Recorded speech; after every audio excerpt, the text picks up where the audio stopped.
Syederalun Jalan Nasional di Aceh Tamiang yang merupakan akses utama Medan Banda Aceh kembali amblas. Sebelumnya, lubang berdiameter kurang lebih 2 meter ini sudah diperbaiki pada pekan lalu. Namun, kerusakan di titik yang sama kembali terjadi dan menciptakan lubang yang lebih besar pada Selasa 28 Januari 2025 kemarin. Kemunculan lubang ini pertama kali diketahui pada Senin 20 Januari 2025 pagi lalu.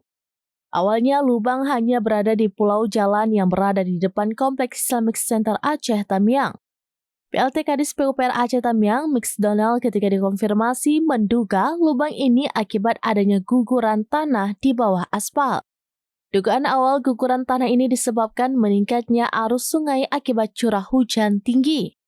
Dia mengatakan kondisi ini sudah dilaporkan kepada Balai Pelaksana Jalan Nasional atau BPJN Aceh sesuai status jalan nasional. Menurutnya sudah ada tim yang melakukan survei untuk melakukan perbaikan. Keberadaan lubang sebesar 2 meter ini sangat riskan menyebabkan kecelakaan lalu lintas khususnya malam hari.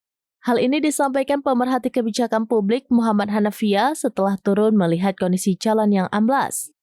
Menurutnya, potensi lubang semakin lebar sangat memungkinkan terjadi karena kolom longsor di bawah aspal sudah semakin parah.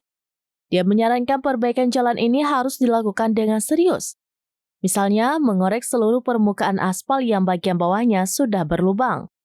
Di sisi lain, dia juga mengingatkan agar pemangku kebijakan memberikan rambu tanda bahaya yang bisa dilihat pengendara lain dengan jelas. Dari amatannya, rambu yang dipasang saat ini sangat berisiko tidak dilihat pengendara karena hanya sebatas tali pembatas. Dari Aceh Tamiang, Rahma Wiguna, serambinews.com.